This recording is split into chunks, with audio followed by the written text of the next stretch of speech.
A millionaire sees a woman crying at his wife's grave and is paralyzed when he sees her face. It is identical to that of his late beloved.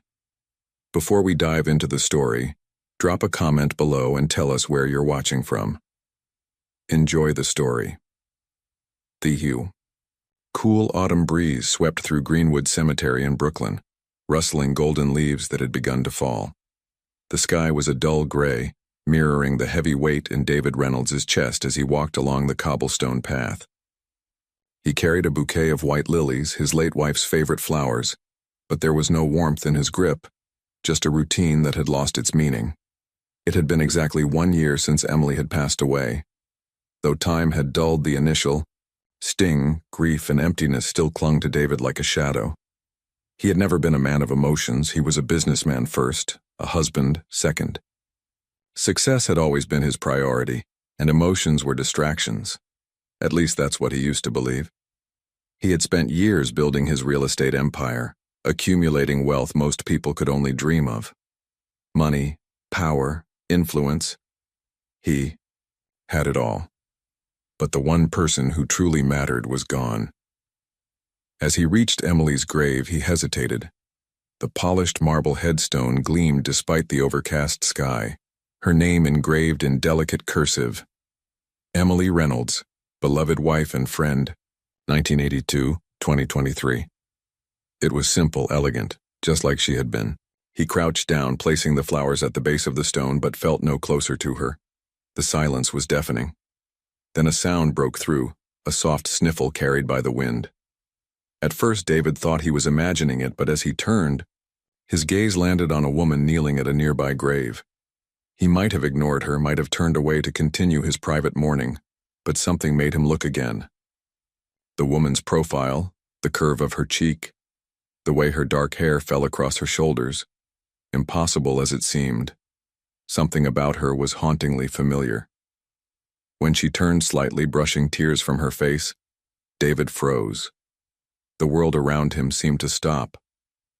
The bouquet fell from his hand, scattering white petals across the grass. It couldn't be. It wasn't possible. The woman's face. It was Emily's face. The same delicate features, the same thoughtful eyes, even the small birthmark near her temple. For a wild moment, David thought grief had finally broken his mind. The woman noticed his stare and looked up, confusion crossing her face at his obvious shock. When their eyes met, she too seemed startled, as though she recognized something in him as well. "I'm sorry," she said, her voice different from Emily's, yet somehow familiar. "Am I intruding?" David couldn't speak. His heart hammered against his ribs as he struggled to process what he was seeing. This wasn't Emily. It couldn't be. But the resemblance was beyond coincidence, beyond explanation. "Are you all right?" she asked, rising to her feet, concern replacing confusion. "Who are you?" David finally managed, his voice barely above a whisper. "Claire," she replied cautiously. "Claire Wilson." Not Emily. Claire. A stranger with his dead wife's face. The word escaped his lips before he could stop it. How? David stood there, the crisp autumn wind brushing against his face as he looked down at Claire. She wasn't crying anymore, but her frame still trembled slightly in the chilly air. He had spent his entire life negotiating high-stakes deals, making multi-million-dollar decisions without a second thought. Yet here he was, frozen because of a woman who looked exactly like his dead wife. "I'm sorry for staring," David finally said, trying to regain his composure. "You just remind me of someone." Claire studied him cautiously. "Someone important, I'm guessing." David's gaze drifted to Emily's headstone, and Claire followed his. Line of sight. Understanding dawned on her face as she read the name engraved in the marble. "Your wife?" she asked softly. He nodded, unable to articulate how uncanny, how utterly impossible the resemblance was. It wasn't just a passing similarity. It was as though Emily herself stood before him, only with different clothes, a different voice. "Should go," Claire said, clearly uncomfortable with his intense scrutiny. She gathered her small purse and turned to leave. "Wait," David called out, surprising himself with the urgency in his voice. "Please." I'm sorry if I frightened you. It's just, he hesitated, knowing how strange his next words would sound. You look exactly like her. Identical. Claire paused, uncertainty flashing across her face. Emily's face. That's quite a coincidence. I don't believe in coincidences of this magnitude, David replied. He reached for his wallet and pulled out a photograph. Emily laughing at their anniversary dinner last year, just months before her diagnosis. This was my wife. Claire took the photo hesitantly. As she looked at it, the color drained from her face. She glanced up at David, then back at the photograph, her hand trembling slightly. This is impossible, she whispered. Yet here we are, David said. Claire handed the photo back to him, her movements careful, deliberate. I was adopted as a baby, she said quietly. I never knew my birth family. The words hung in the air between them, heavy with implication. David felt a rush of questions forming, theories taking shape. Could it be possible?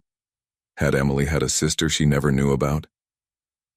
I come here sometimes, Claire continued, gesturing vaguely at the cemetery. I visit the unmarked graves, the Jane Does. It sounds strange, but it helps me feel connected to something. I never expected. She stopped, shaking her head as if to clear it. David found himself wanting to know everything about her. Where she grew up, what she did, how she'd ended up in this cemetery on this particular day. Would you? He hesitated, aware of how odd his request might seem. Would you have coffee with me? I'd like to talk more if you're willing. Claire seemed to debate internally, caution warring with curiosity. Finally, she nodded. There's a cafe just outside the cemetery gates. I can spare half an hour. As they walked silently down the winding cemetery path, David felt something he hadn't experienced in a year, a spark of something beyond grief, beyond the numbing routine his life had become. It wasn't hope exactly, but perhaps the distant cousin of it. Curiosity, interest, a mystery he suddenly needed to solve. They were strangers connected by an impossible resemblance, and for the first time since Emily's death, David felt the world shift subtly beneath his feet, realigning into something he couldn't yet understand but desperately wanted to. David barely slept that night, his mind tangled with thoughts he couldn't escape. The past year had been a blur of grief, work, and empty nights spent in his silent house, but now everything had shifted. Claire's face, Emily's face, haunted him, along with the implications of their meeting. He had spent the afternoon with her at the cafe, learning bits of her story. She had been adopted as an infant, bounced through foster homes until a family finally kept her when she was 7. She had no records of her birth parents, only a birthday and the name of a hospital in Manhattan. Emily had been born in that same hospital. The coincidence was too precise to ignore. As he stared at the ceiling, David couldn't help wondering if Emily had known, if somewhere in her heart she had felt the existence of a sister she'd never met. The thought brought both comfort and pain. Morning found him at his computer, searching for information on twins separated at birth, on closed adoptions from the 1980s, on anything that might connect the dots. When the clock struck 9, he picked up his phone and called the private investigator he sometimes used for business background checks. I need information on an adoption, he explained. From 1982, Manhattan General Hospital. The adoptee's name is Claire Wilson. That's not easy to access, the investigator warned. Those records are sealed. I don't care what it costs, David replied. I need to know. After hanging up, he sat in the silence of his home office, surrounded by reminders of the life he'd built, awards, photographs of property developments, the trappings of success. None of it had meaning anymore. But this connection to Emily, this mystery, suddenly felt more important than anything else. His phone rang just after noon. It was Claire. I couldn't sleep, she said without preamble. I kept thinking about yesterday, about her. Neither could I, David admitted. Would you like to come over? There are things of Emily's, photos, letters, that might help us figure this out. There was a pause, and he thought she might refuse. But then, Text me your address, I'll be there in an hour. When Claire arrived, David was struck again by the uncanny resemblance. She wore her hair differently than Emily had, dressed more casually, moved with a different rhythm. But the face was undeniably the same. He led her into the living room, where he had gathered albums, documents, and a small box of Emily's personal papers that he'd never had the heart to go through after her death. I've hired someone to look into your adoption records, he told her, watching for her reaction. Instead of anger at his presumption, Claire nodded. Good. I've tried before, but hit too many walls. She picked up a photo of Emily from their wedding day. What was she like? David swallowed hard, confronting the question he'd avoided for so long. She was light. That's the word that always comes to mind. She brightened rooms' lives, mine especially.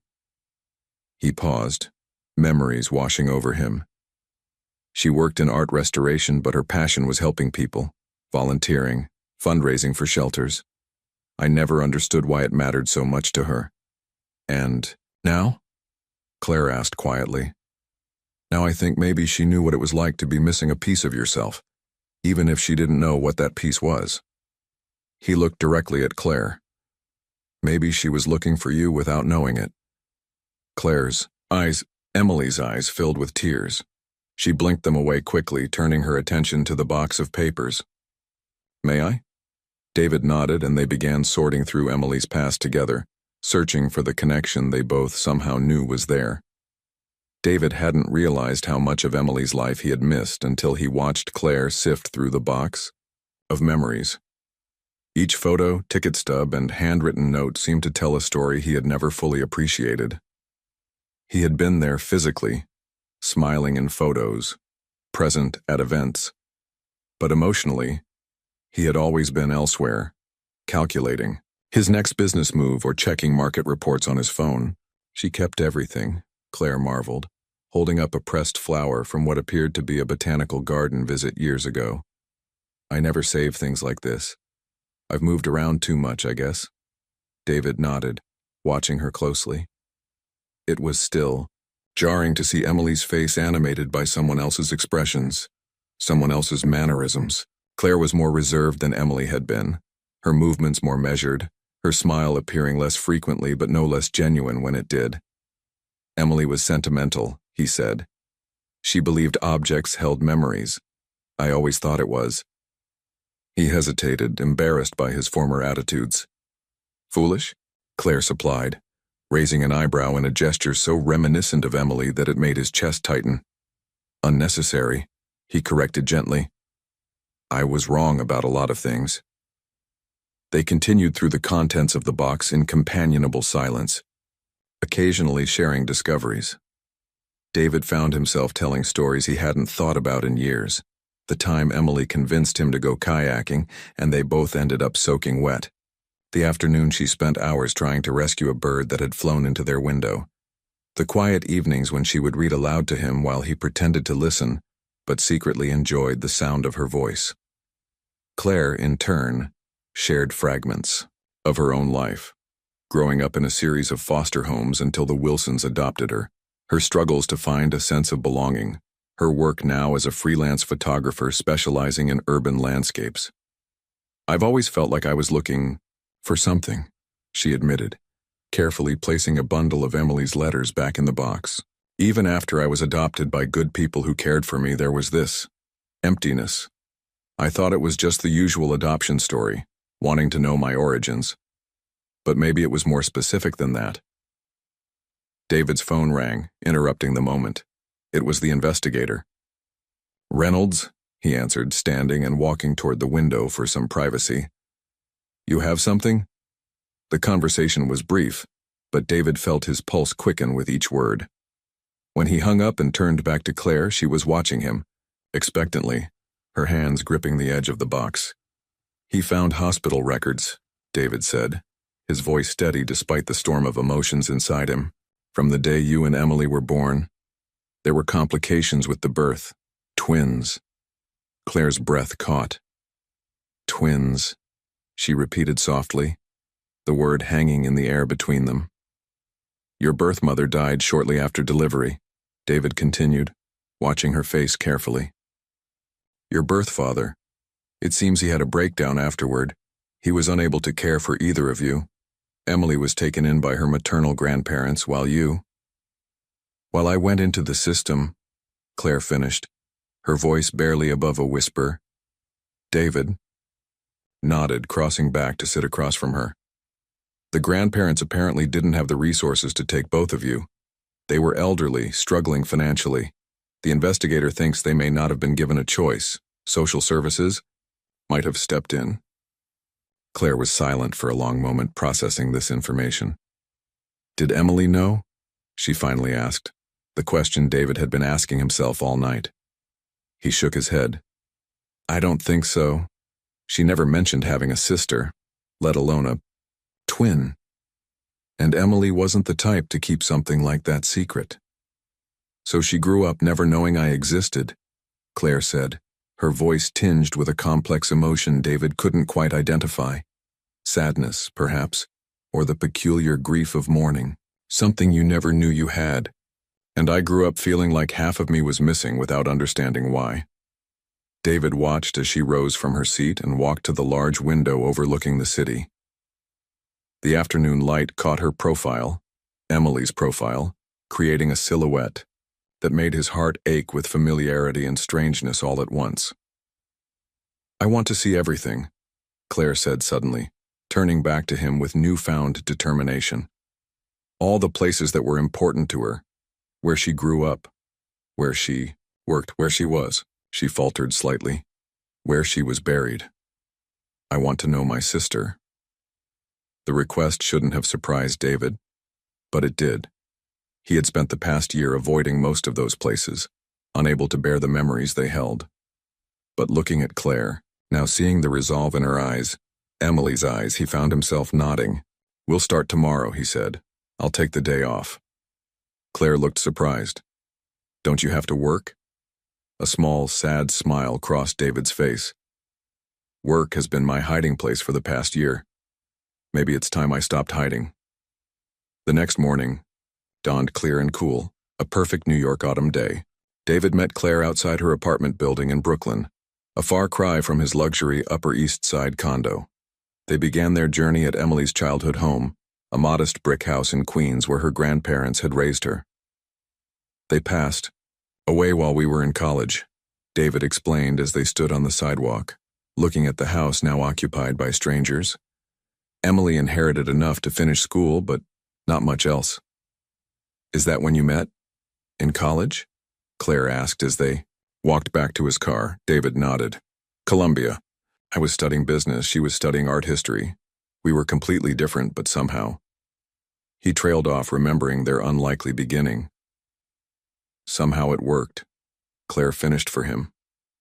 Their next stop was the Metropolitan Museum of Art, where Emily had worked in the restoration department. She loved this place, David said as they walked through the grand entrance hall. Said it felt more like home than anywhere else. He led Claire to the European painting section, where Emily had spent most of her time. Several staff members recognized David, offering condolences that still felt fresh a year later. When one older curator did a double take at Claire, David simply introduced her as Emily's sister, the words feeling strange but right on his tongue. They visited Emily's favorite cafe near the museum, the small gallery in Soho where she had volunteered teaching art to underprivileged children, and finally, as the afternoon began to fade, the homeless shelter in Lower Manhattan where she had spent every Wednesday evening for years. She never told me much about this place, David admitted as they stood outside the unassuming building. I was less than supportive of her work here. Why? Claire asked, not accusingly but with genuine curiosity. David sighed, confronting his own failings. I thought it was a waste of her time and talents. I couldn't understand why she would choose to spend her evenings here instead of networking at gallery openings or charity galas that might advance her career. And now? Now I think she was the wisest person I knew, he said simply. She understood what really mattered. Inside the shelter, they were greeted warmly by staff who had clearly adored Emily. A middle-aged woman named Sophia embraced David tightly before pulling back and gasping at the sight of Claire. "My God," she whispered, her eyes wide. "You must be—" "Claire," she supplied, extending her hand. "Emily's sister." "She never mentioned—" "A sister?" Sophia said, bewilderment clear in her voice. "We didn't know about each other," Claire explained. "We were separated at birth." Understanding dawned on Sophia's face. "That explains so much," she said softly. "Emily always said she felt drawn to helping people who had lost their connections, their families, their homes. She said everyone deserved to belong somewhere." The words lingered in the air as David and Claire toured the shelter, seeing the art program Emily had established, the reading corner she had stocked with books, the small garden on the roof she had helped plant. In each space, her presence was palpable, her absence a tangible void. As they left, night was falling over the city. They walked in silence for several blocks, both lost in thoughts of the woman who connected them. One mourning a wife, the other mourning a sister she had never known. "Thank you," Claire finally said as they reached the subway station where they would part ways. "For today. For sharing her with me." David nodded, suddenly reluctant for the day to end. "Tomorrow," he said. "If you want, we could look into finding your birth father. The investigator said he might still be alive." Claire's eyes widened, slightly. "You'd help me with that?" "Emily would have wanted it," he said. And then more honestly, "And I want to know too. I want to understand all of this." For the first time that day, Claire smiled fully, a smile that was uniquely hers despite the familiar face it illuminated. "Tomorrow then," she agreed. As David watched her disappear into the subway station, he realized something had shifted inside him. The grief was still there, would always be there, but alongside it now was something he hadn't felt in a long time. Purpose. David barely slept that night, his mind racing with all that they had discovered. For the first time since Emily's death, his thoughts weren't consumed by grief or business strategies, but by questions about her past. Their past. How was it possible that Emily had never known she had a twin? Why had no one ever told her? And what would she have done if she had known? Around dawn, he gave up on sleep and made coffee, sitting at his kitchen island as early morning light filtered through the windows. His phone buzzed with an email from the investigator. "Found something. Call me." Within minutes, David was on the phone, listening intently as the investigator explained what he'd uncovered. "I tracked down medical records from Manhattan General," the investigator said. "The attending physician noted complications during the birth. The mother, Margaret Sinclair, suffered severe hemorrhaging. She didn't make it." David closed his eyes, absorbing the tragedy. "And the father?" "James Sinclair. According to hospital records, he had a complete breakdown after his wife's death. Couldn't function, couldn't care for the babies. Her parents took Emily, but they were elderly, had health issues of their own. They couldn't manage 2 infants, so they gave one away," David said, a hint of anger in his voice. "Not exactly," the investigator continued. "I found court documents. The grandparents fought to keep both girls, but social services determined they couldn't adequately care for twins. The father was institutionalized briefly. By the time he stabilized, Claire had already been placed in the system." "Is he still alive?" David asked, his heart pounding. There was a pause on the line. "Yes, living in a nursing home in New Jersey. Early onset Alzheimer's. Some days are better than others from what I gather." David thanked the investigator and hung up, his mind reeling with this new information. He immediately texted Claire. "Found your father. He's alive. Call me when you wake up," she called back almost instantly. "You're up early," he said in greeting. "I haven't really slept," she admitted. "What did you find out?" David explained everything the investigator had told him, hearing Claire's breath catch when he mentioned her father was still alive. "I want to meet him," she said without hesitation. "Today, if possible." "I thought you might. I'll pick you up in an hour." The drive to New Jersey was quiet. both lost in thoughts of what lay ahead. Claire stared out the window, occasionally touching the small locket around her neck, a nervous habit David had noticed the day before. "Are you afraid?" he asked softly, glancing at her. She nodded. "What if he doesn't remember me? What if he doesn't want to see me? What if he's angry that I'm showing up now after all these years? He's the one who lost track of you, not the other way around," David reminded her gently. "And even with Alzheimer's, seeing you might trigger something. You look so much like your mother must have." "How do you know that?" "Because Emily looked exactly like you," he said simply. "And I saw photos of her mother once." The resemblance was striking. Claire fell silent again, turning the locket between her fingers. "Emily gave me this," she said suddenly. David nearly swerved the car. "What? When?" "Not directly," Claire clarified. "When I was about 12, living with the Wilsons, a package arrived. No return address, just my name. Inside was this locket, with a note that said, 'You are loved.' I always thought it was from my birth mother somehow, but the timing was wrong." "Emily would have been 12 too," David said, his mind racing. "But how would she have known about you? How would she have found you?" "I don't know," Claire whispered. "Maybe we'll find out today." The nursing home was a pleasant facility surrounded by gardens now fading into autumn colors.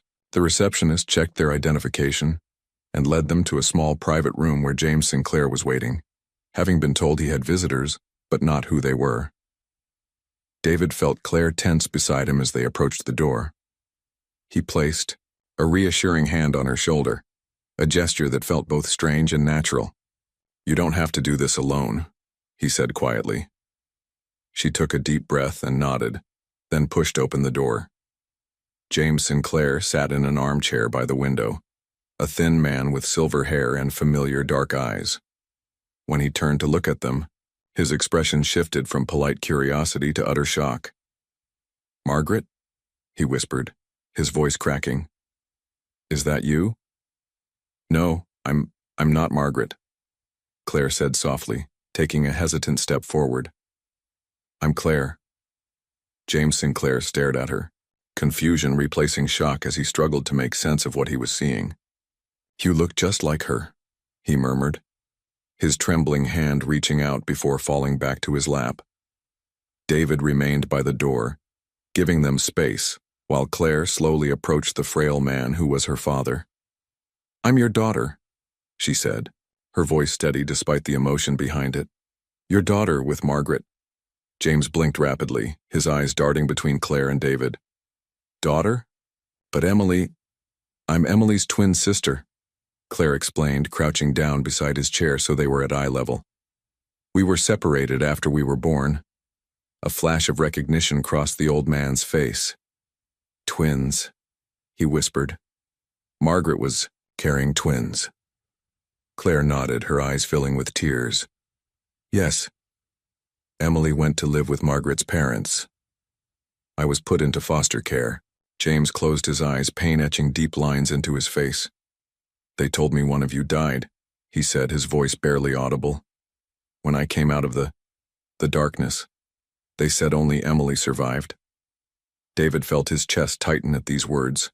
So many lives shaped by a single lie. Emily growing up never knowing she had a sister, Claire searching for a family that thought she was dead, James mourning a daughter who had been alive all along. "Why would they lie?" Claire asked, the question directed more to the universe than to James himself. The old man opened his eyes, more lucid now than when they'd first entered. "Margaret's father never approved of me," he said slowly. "Thought his daughter married beneath her. When I broke down after her death, it confirmed everything he believed about me. That I was weak, unworthy." He looked directly at Claire, reaching out to touch her cheek with trembling fingers. If I had known you were alive." "I know," Claire whispered, covering his hand with her own. "It's not your fault." David watched as years of separation collapsed in that simple touch, feeling like an intruder in this moment of reunion, but unable to look away. James seemed to notice him properly for the first time. "You're not. You can't be." The old man struggled. "I'm David Reynolds," he said, stepping forward. "I was Emily's husband." James's expression crumpled. "Was?" Claire glanced at David, silently asking permission to continue. He nodded slightly. "Emily passed away last year," she said gently. "I never got to meet her. David and I found each other by chance at her grave." James closed his eyes again, tears streaming down his weathered cheeks. "Both of them gone," he murmured. "Margaret and now Emily." "But I'm here," Claire said firmly, squeezing his hand. "And I want to know everything about you, about my mother, about Emily's childhood."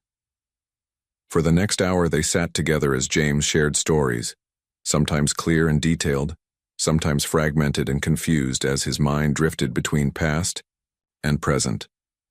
He told them about meeting Margaret at a gallery opening, about her love of painting and classical music, about how she had glowed with joy when she learned she was pregnant. "She would have loved you both so much," he said, his voice growing weaker.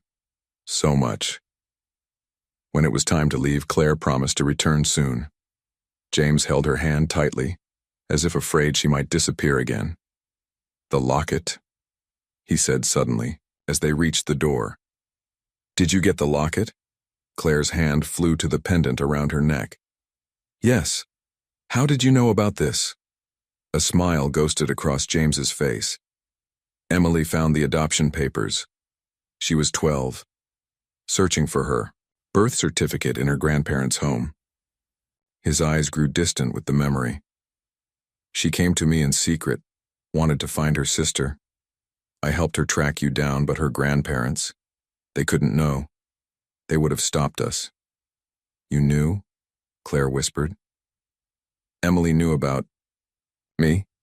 James nodded slowly. "She never forgot you, never stopped looking." The drive back to New York was quieter than the journey out, both David and Claire lost in their own thoughts. The revelation that Emily had known about her twin, had found Claire and sent her the locket, changed everything. It wasn't just coincidence that had brought them together at the cemetery. It was the continuation of a connection that had begun decades ago. "She never told me," David finally said, breaking the silence as they crossed the George Washington Bridge. "In all our years together, Emily never mentioned having a sister." Claire stared out at the Hudson River below them. "Maybe she couldn't. Maybe she was respecting my privacy, or protecting her grandparents' secret." She touched the locket at her throat. "But she found a way to reach out to me, even as a child." "That sounds like Emily," David admitted. "She always found ways to help people without making a big show of it." They reached Claire's apartment building as evening fell over Brooklyn. David parked but didn't immediately unlock the doors, sensing there was more to say. "Do you think?" Claire began hesitantly. "Do you think she would have eventually told you, if she had lived longer?" David considered this, trying to imagine what Emily might have done. "Yes," he said finally. "I think she would have. She probably just wanted to find the right time, the right way." Claire nodded, seeming reassured. Then, unexpectedly, she reached over and squeezed his hand. "Thank you. For today. For everything." The simple touch startled David. He hadn't realized until that moment how little human contact he'd had since Emily's death, how isolated he'd become in his grief. Claire's hand was warm, the gesture genuine, and he found himself profoundly grateful for both. "You don't need to thank me," he said. "I needed this too." As Claire moved to exit the car, David surprised himself by asking, "Would you like to have dinner tomorrow? There's a restaurant in the village that Emily loved. I haven't been back since." "Well, I think it's time." Claire hesitated only briefly, before nodding. "I'd like that." The next evening they met at the small Italian restaurant tucked away on a quiet street in Greenwich Village. The owner recognized David immediately, his face lighting up before shifting to confusion at the sight of Claire. "Mr. Reynolds, it's been too long and—" He stopped, staring at Claire. "This is Claire Wilson." David explained. Emily's sister. Understanding dawned on the owner's face. I didn't know Mrs. Reynolds had a sister, but the resemblance, it's remarkable. He led them to a corner table. Emily's favorite, he whispered, and brought them a bottle of wine on the house. As they ate, the conversation flowed more easily than David would have expected. They shared stories about James, theorized about how Emily had tracked Claire down, and gradually moved to discussing their own lives. Claire told him about her photography work, her struggles and triumphs in the competitive New York art scene. David found himself sharing truths about his career that he rarely voiced, the emptiness of success without purpose, the growing dissatisfaction he'd felt even before Emily's illness. I've been thinking about Emily's charity work, he admitted, as they lingered over dessert. The shelter, the art programs. They meant so much to her, and I never really supported them the way I should have. It's not too late, Claire said softly. You could still honor her that way. David met her gaze across the table.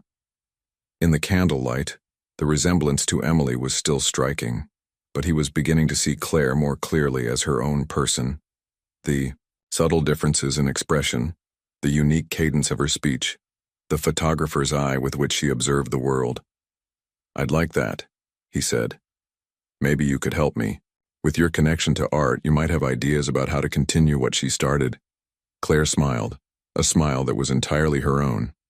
I think I'd like that too. Over the next few weeks, David found himself experiencing something he hadn't felt in a long time: anticipation.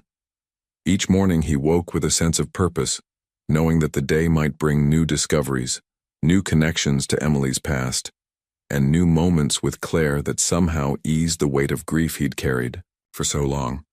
They fell into a routine of sorts. Twice a week they visited James at the nursing home, bringing photographs and mementos that sometimes triggered moments of clarity in his failing memory. On Wednesdays, they toured Emily's charitable projects, meeting with directors and volunteers, discussing ways to expand her vision. Weekends were often spent combing through old records, searching for more details about the twins' separation and the years that followed. One Sunday afternoon, as autumn deepened toward winter, they sat in David's living room surrounded by boxes from Emily's grandparents' house, items that had been in storage since their deaths which David had never bothered to sort through. Look at this, Claire said, carefully extracting a faded photograph from an envelope. Is that Emily as a teenager? David leaned closer, their shoulders nearly touching as he examined the image. Yes, that's her high school graduation. He smiled at the memory. She hated that dress, said her grandmother insisted she look proper for the occasion. Claire studied the photo, tracing Emily's face with her fingertip. I was wearing a second-hand dress to my graduation that same day, she said softly. Different schools, different lives, but the same face. David watched her, struck by the strange circumstance that had brought them together. Do you ever wonder what would have happened if you'd met her while she was alive? Claire looked up, her eyes, Emily's eyes, meeting his with unexpected intensity. Every day. Something shifted in the air between them, a moment of connection that went beyond their shared quest for answers. David became acutely aware of their proximity, of the subtle floral scent of Claire's perfume, of the way the afternoon sunlight caught in her hair. He cleared his throat and reached for another box, breaking the moment. These might be college records, he said, his voice slightly rougher than normal. Claire blinked, then returned her attention to the task at hand. But something had changed. A boundary had been acknowledged, though neither of them spoke of it directly. Later that evening, as they shared takeout Chinese food at his kitchen island, Claire brought up an idea she'd been considering. I was thinking about Emily's art program at the shelter, she said, twirling noodles around her fork. What if we expanded it? Created a proper studio space, maybe even a gallery to showcase the residents' work? David considered this, remembering how passionate Emily had been about giving people a creative outlet. That could work. The building next to the shelter is actually available. I looked into it last week.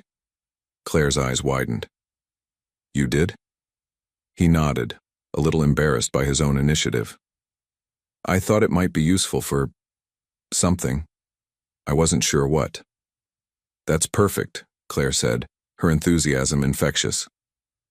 We could renovate it, create a real community art center, not just for the shelter residents, but for neighborhood kids, seniors, anyone who needs a creative space. David found himself caught up in her vision, imagining the possibilities. Emily would have loved that. The Emily Sinclair Art Center, Claire suggested, then hesitated. Unless you'd prefer Reynolds. Sinclair, David said decisively. That was her birth name after all. And it's yours too. Claire smiled, that unique smile that was becoming increasingly familiar to him. I'd like to use my photography skills to help. Document the process. Teach classes maybe. I think that's a wonderful idea, David said, meaning it completely. As Claire gathered her things to leave later that night, she paused at the door. This is helping, isn't it? For both of us. David nodded, understanding exactly what she meant. It is. Finding you. It's like having a piece of her back, not in the way I expected, but still meaningful, Claire finished for him.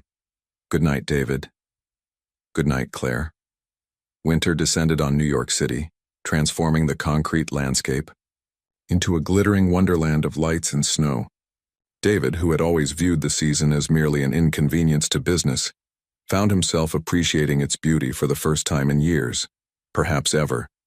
The Emily Sinclair Arts Center project was moving forward rapidly, with renovations underway and community interest growing. Every step felt like honoring Emily's memory while building something new and meaningful.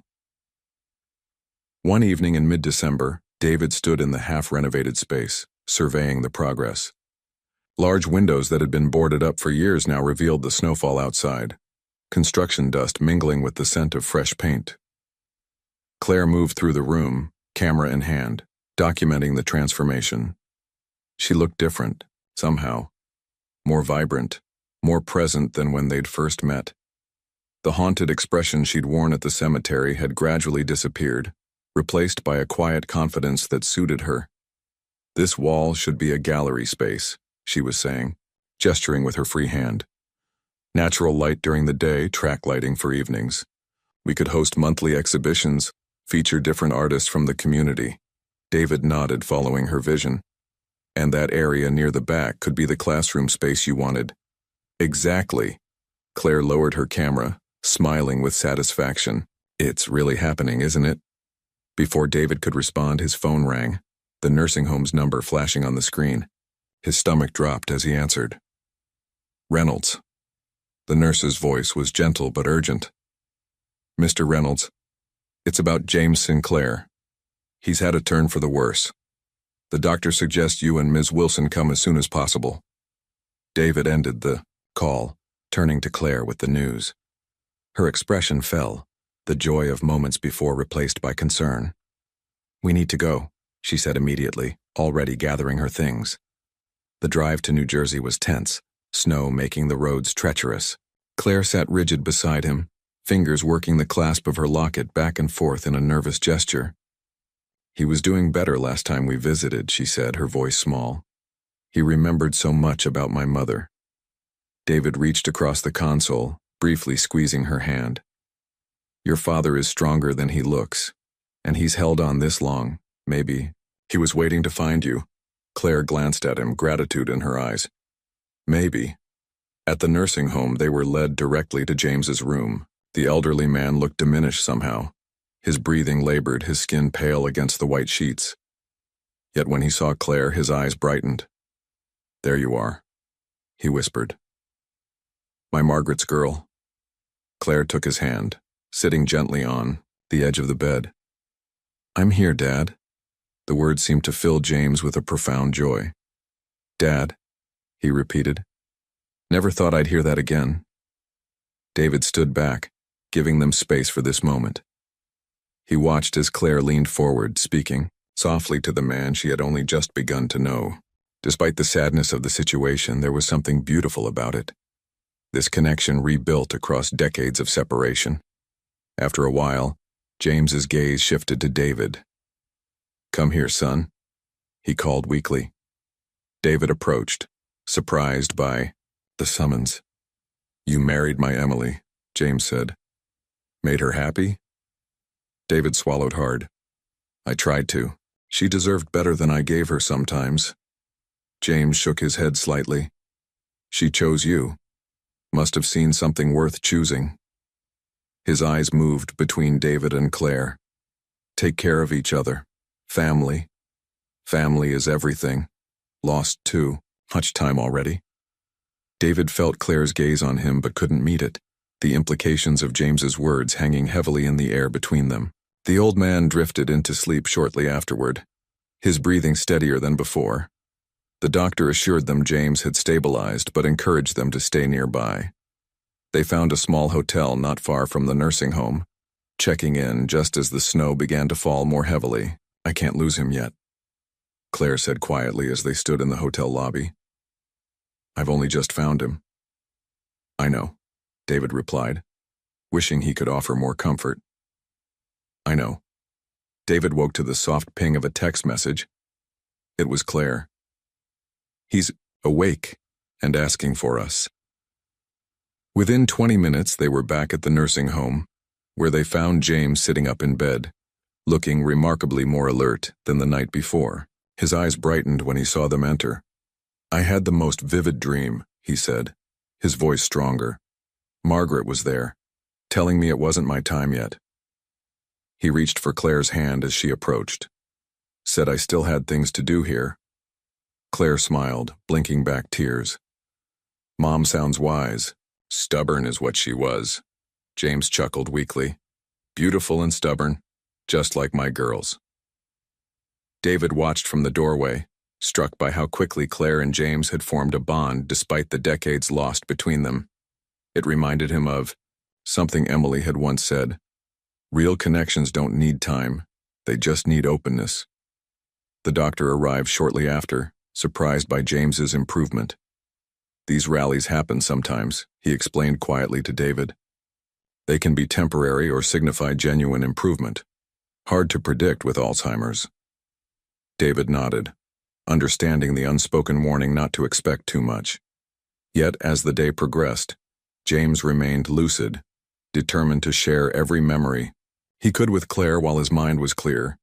"There's something I need to tell you both," James said late that afternoon, his expression serious.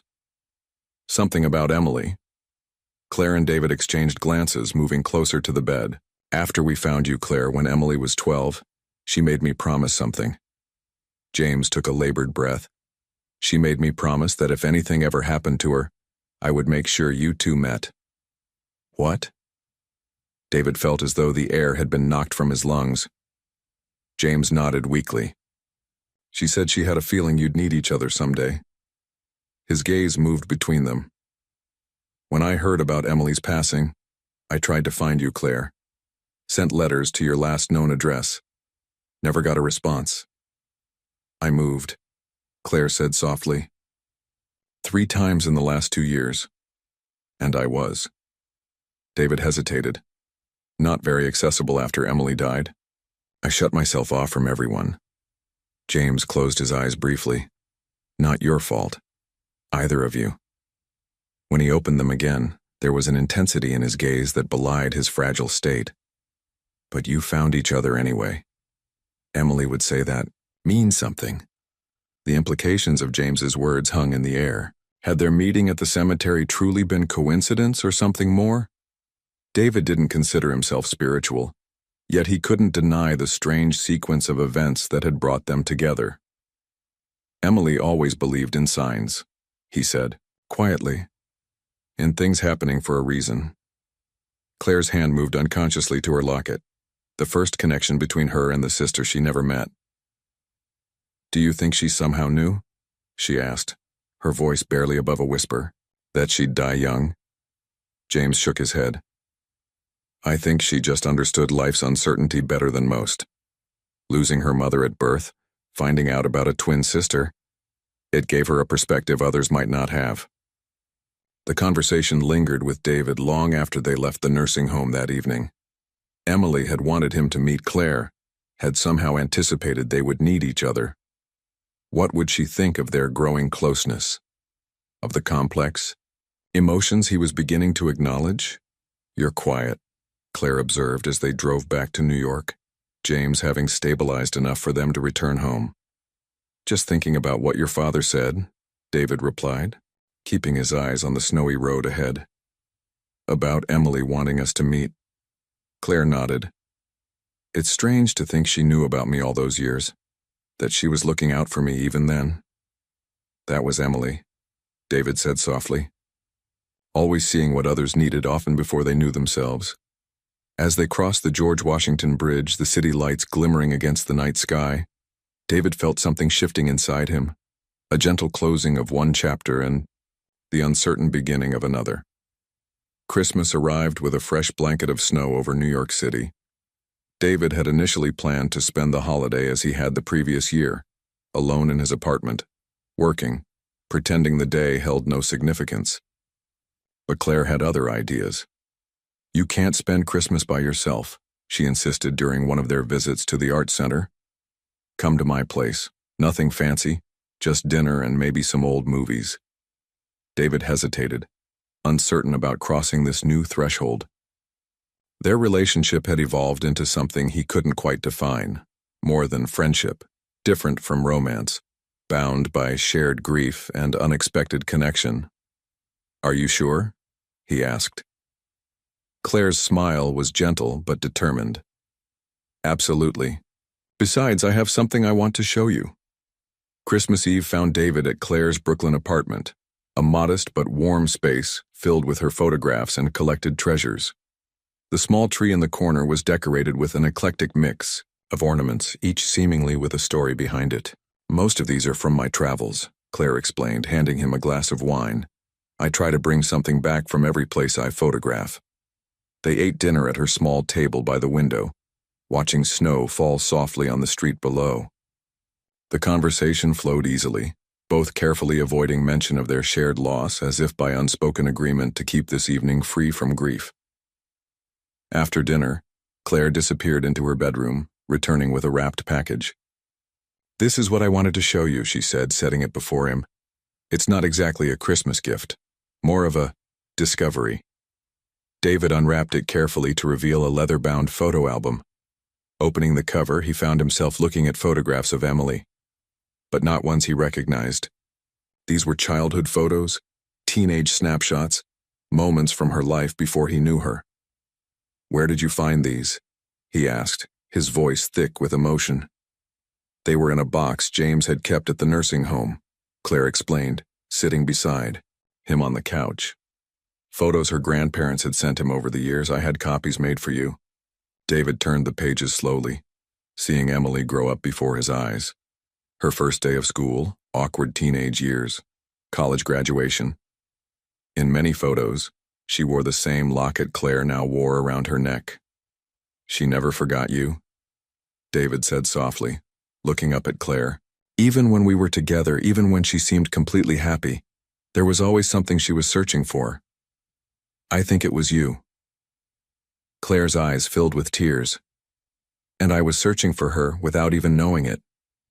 In that moment, looking at Claire in the soft glow of Christmas lights, David realized something profound. He had stopped seeing Emily when he looked at her. Despite the identical features, he now saw Claire, unique, separate, herself. "Thank you," he said, closing the album gently. "This means more than I can say." Claire smiled, wiping away a tear. "Merry Christmas, David." "Merry Christmas, Claire."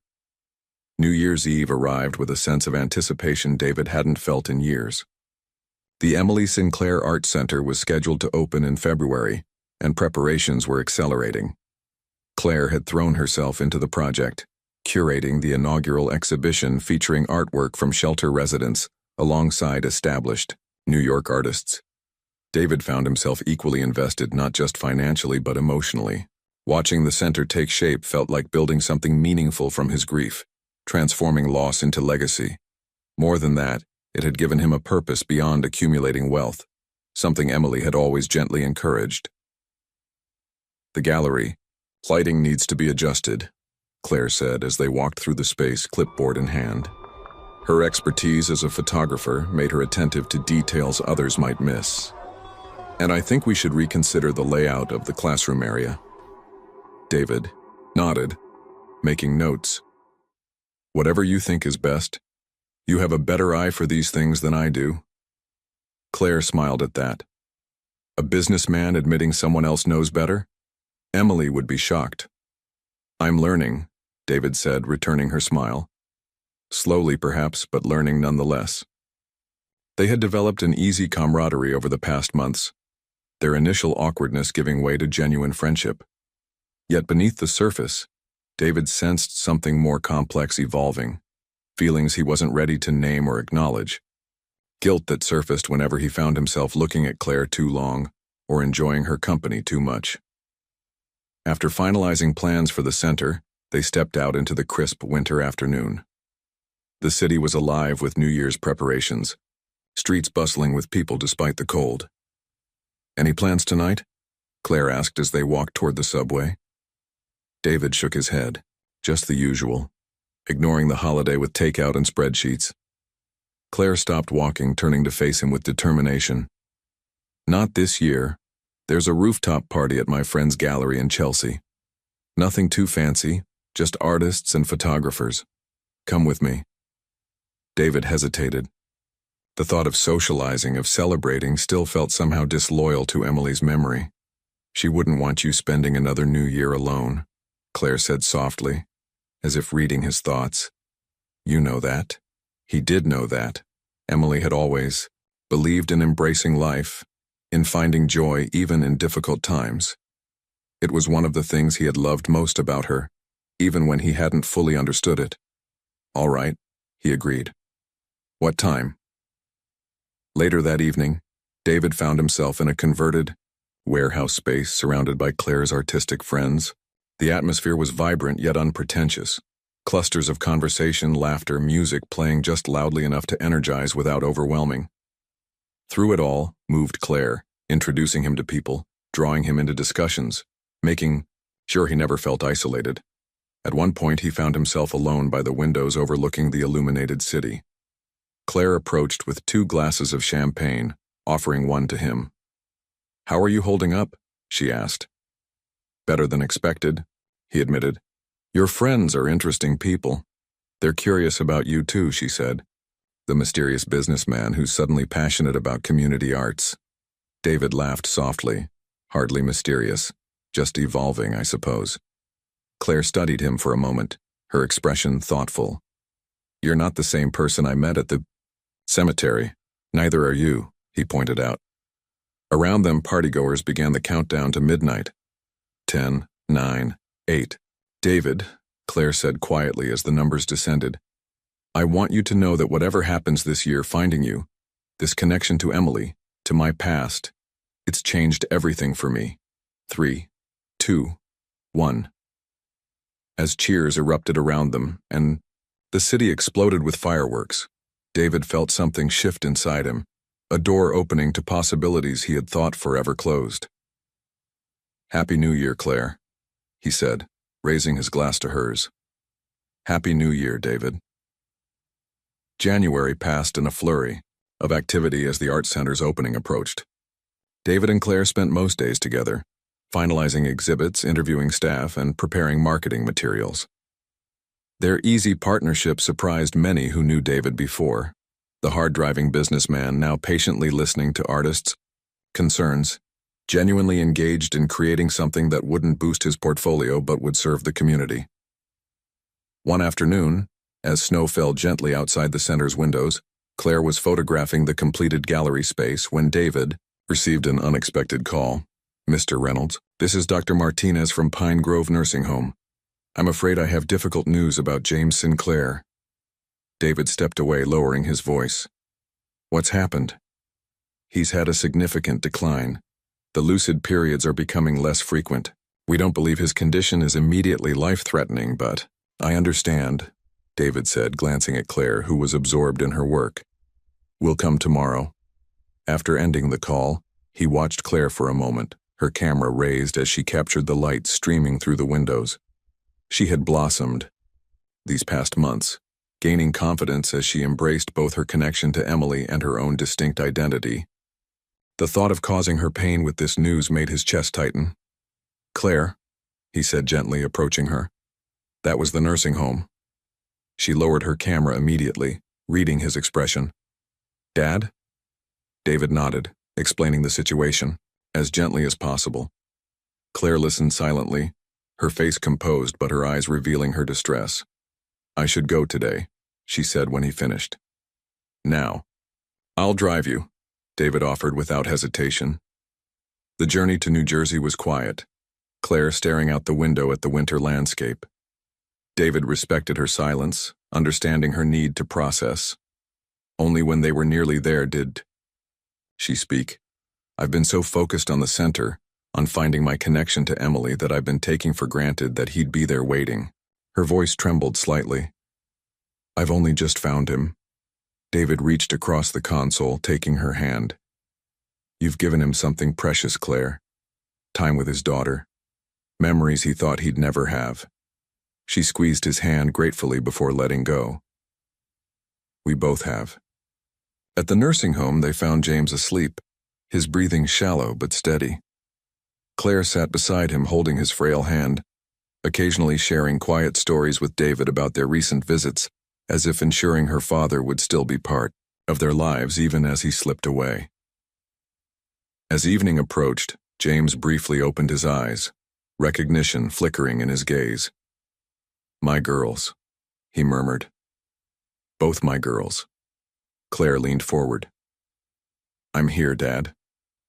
James smiled faintly. "No, both of you. I see both of you." His eyes moved between Claire and a point just beyond David's shoulder, seeing something or someone they couldn't. After James drifted back to sleep, Claire turned to David, tears streaming silently down her face. He opened his arms without a word, and she stepped into his embrace, her grief palpable against his chest. "I'm not ready," she whispered. "I know," David said softly, holding her close. "I know." James passed away peacefully 3 days later. Claire and David both at his bedside. His final moments had been surprisingly lucid, a gift, the doctors called it, that sometimes happens before the end. He had looked at Claire with complete recognition, squeezing her hand as he told her how proud he was, how grateful to have found her again. To David, he had given a knowing smile, a silent message in his eyes that David wasn't quite ready to interpret. The funeral was small but meaningful, attended by nursing home staff who had grown fond of James, a few distant relatives who had heard about Claire through family connections, and several of Claire's friends who came to support her. David stood beside her throughout, a steady presence as she faced this new loss. Afterward, they walked together through the cemetery, fresh snow crunching beneath their feet, the late January sun casting long shadows across the grounds. "It feels like just yesterday we met here," Claire said softly, her breath visible in the cold air. "Everything's changed since then." David nodded, thinking of the man he had been that autumn day, isolated in his grief, empty despite his success. "I was lost when I found you," he admitted, "though I wouldn't have said so at the time." Claire glanced at him, her eyes, Emily's eyes yet uniquely hers, studying his face. "And now?" It was a simple question, yet it demanded an honest answer. David stopped walking, turning to face her fully. "Now I feel like I'm finding my way, again. Because of you. Because of this journey we've been on." Claire's expression softened. "Because of Emily, too. She brought us together, even after she was gone." "Yes," David agreed. "But it's more than that now. It's become about us, who we are together, what we're building." The words hung between them, laden with unspoken meaning. David had been carefully avoiding this conversation, this acknowledgement of the shift in their relationship. The guilt still lingered. How could he have feelings for his wife's identical twin without it somehow betraying Emily's memory? "David," Claire said gently, seeming to read his thoughts. "Emily wanted us to find each other, not just for comfort or closure, but because she understood something we're only beginning to see." "What's that?" he asked, his voice barely above a whisper. "That healing doesn't mean forgetting. That moving forward doesn't dishonor the past." She took a step closer. "That love isn't diminished when it grows in new directions." David felt something release in his chest, a tension he had carried for months, perhaps even since Emily's death. The permission he had been unconsciously seeking was there in Claire's words, in the understanding that passed between them. "The art center opens next week," he said, changing the subject slightly, not yet ready to fully articulate what was happening. "Emily's legacy becomes real." Claire smiled, accepting the slight redirection. "And then we start a new chapter." "Together?" David asked, offering her his hand. She took it without hesitation, her gloved fingers intertwining with his. "Together." As they walked back through the cemetery where their story had begun, David felt for the first time in years truly unafraid of what lay ahead. Snow dusted the shoulders of guests as they filed into the Emily Sinclair Art Center on the evening of its grand opening. The renovated building glowed with warmth against the February chill, windows illuminating the sidewalk where a small line had formed despite the weather. Inside, the space had been transformed from the empty shell David and Claire had first walked through months ago into something vibrant and alive. Walls adorned with artwork, classrooms set up with easels and supplies, and a central gallery showcasing pieces created by shelter residents alongside established New York artists. David stood near the entrance, greeting donors and community members, occasionally glancing toward the far end of the gallery where Claire was speaking with a group of photographers. She wore a deep blue dress that complemented her eyes, her dark hair swept up elegantly. When she laughed at something someone said, David felt his heart lighten at the sound. The journey to this moment had been unexpected in every way. What had begun as a chance encounter born of grief had evolved into something neither of them could have anticipated.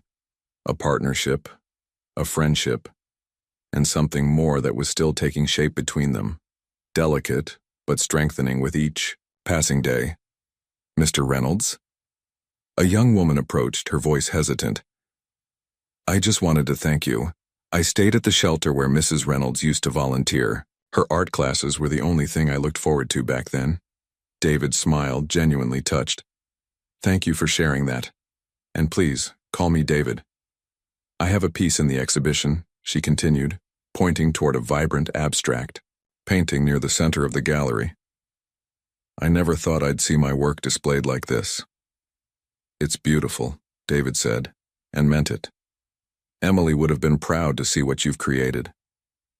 After the woman moved on, David made his way through the crowded space, stopping occasionally to chat with guests until he reached Claire's side. She turned to him with a smile that still sometimes caught him off guard. Familiar yet distinct, a reminder of what he had lost and what he had found. "It's a success," she said, gesturing around the room. "Look at everyone here." David nodded, surveying the diverse crowd, artists, business people, shelter residents, community members, all mingling together in the space they had created. Emily always believed art could bridge divides, bring people together who might never otherwise meet. She was right, Claire said softly. As the evening progressed, David felt a growing sense of closure. Not an ending, but a completion of something that had been left unfinished. Emily's vision was alive in this place, her spirit present in the conversations happening around them, in the art adorning the walls, in the community being forged before their eyes. Near the end of the event, Claire clinked a glass for attention, calling everyone to gather in the main gallery. David moved to stand beside her, their shoulders nearly touching. "Thank you all for being here tonight," she began, her voice clear and confident. "This center represents many things to many people, but at its heart it's about connection, the kind that transcends circumstance, background, even time." She glanced at David before continuing.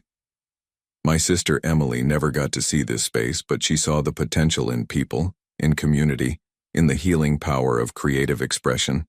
She believed that everyone deserves a place to belong, to be seen, to create beauty even from pain." David watched her as she spoke, struck by how completely she had embraced her connection to Emily, while remaining entirely herself. There was no confusion in his mind anymore, no conflation of the two women. He had loved Emily deeply, would always carry that love with him, but what he felt for Claire was something new, something uniquely theirs. When the speeches ended and the last guests departed, David and Claire remained, standing together in the quiet gallery. Outside, snow had begun to fall again, soft flakes visible through the large windows, turning the city into something magical and new. "What now?" Claire asked, turning to face him, the question encompassing far more than just the evening's end. David reached for her hand, his fingers intertwining with hers. "Now we honor the past by embracing the future, together." Claire smiled, that smile that was entirely her own, and squeezed his hand. "I think Emily would approve." "I know she would," David said softly. As they stepped out into the snowy night, locking the doors of the Emily Sinclair Art Center behind them, David felt a sense of peace he hadn't experienced since before Emily's illness. Life had taken an unexpected turn, offering him not a replacement for what he had lost, but a new beginning he had never imagined possible. Whatever came next, they would face it together, connected by a love that had found them in the most unlikely of places, guided by a woman who, even in absence, had shown them the way forward.